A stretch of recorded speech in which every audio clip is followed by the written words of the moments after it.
Well, the latest polls here in Germany indicate support for the government's handling of this crisis. German pollsters infratest dimap also asked people about the effects of the pandemic. Well, results indicate that most Germans are concerned about a downturn in the economy. 75% of those questioned worry that the country's economic situation will deteriorate, while 24% have little or no concern on that point.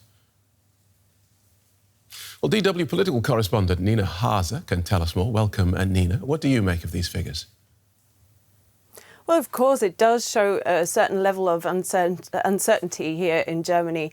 And that is explained by the fact that Germans do take note of warnings such as the one issued by Economics Minister Peter Altmaier on Thursday, who said that Germany will probably see a severe recession this year.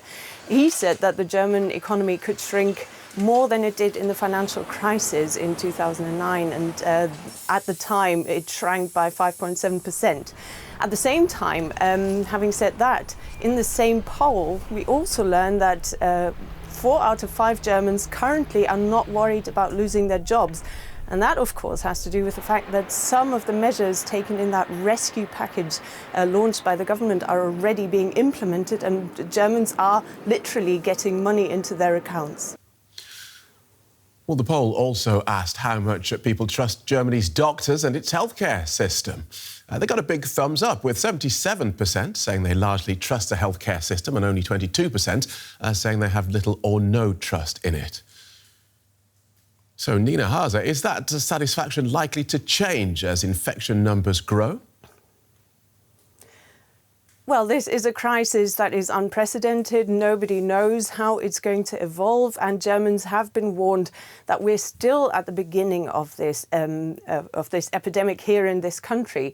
But, of course, the country has stepped up the number of intensive care unit beds that it has available. There used to be 28,000, and now that number has increased to 40,000. Then roughly 300,000 tests are being carried out. People are being tested. They are getting the treatment that they need.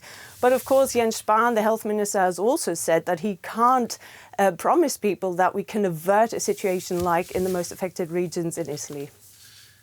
Now, the pollsters also found a strong surge in support for Chancellor Merkel's party. If federal elections were held next Sunday, the Chancellor's conservative CDU-CSU bloc would benefit significantly.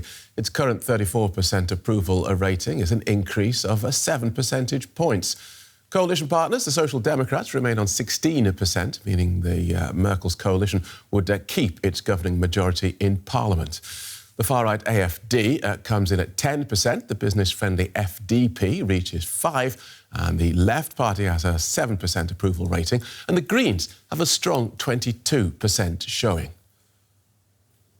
So, Nina, how much is this improved showing for the Conservatives down to the Chancellor? Angela Merkel does come across to most Germans as somebody who can handle such crises really well. She does seem transparent in her decision-making. She listens to experts. She draws her own conclusions. So that is something that Germans do appreciate.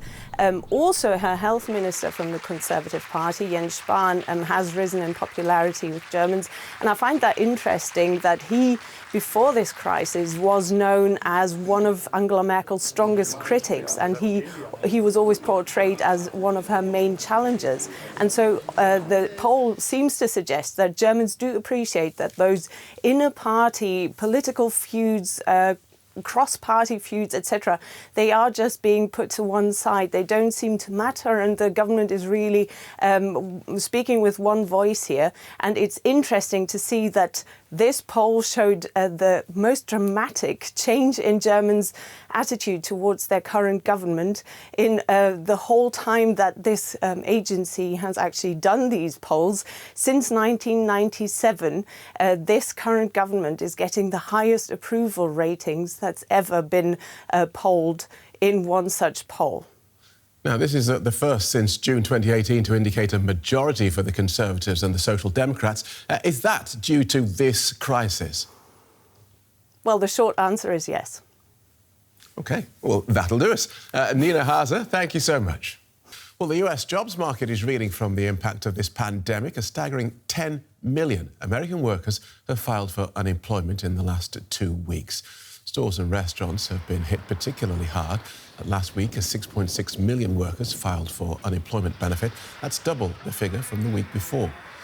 Focus now turns to the March jobs report due later on Friday.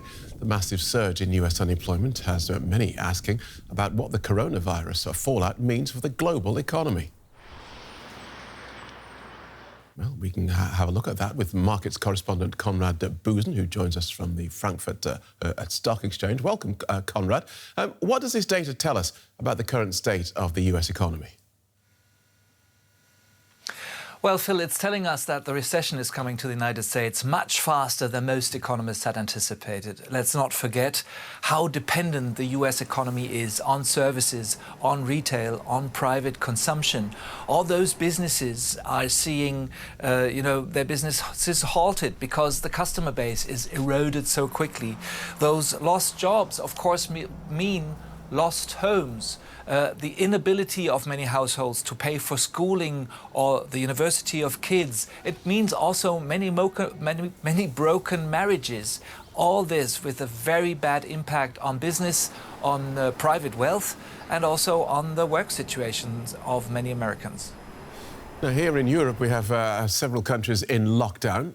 Outline the situation here for us. Well, here in Europe, the situation is, of course, also strained on the labour markets, but the impact of the lockdown is very diverse according to the country. In some countries, the impact is more direct and more intense, and in other countries, more muffled. In Germany and France, for example, many workers have the possibility to apply for unemployment aid temporarily without immediately losing their work contract. In other countries, you get sacked more quickly, more easily. The United Kingdom, for example, in those countries, it's likely that you will need state aid longer and that this will become more expensive. The European Union has now introduced a scheme of 100 billion euros in order to support such reduced work hours schemes in all EU countries, schemes that we in Germany have and France as well. Thank you for that. Conrad Busen in Frankfurt.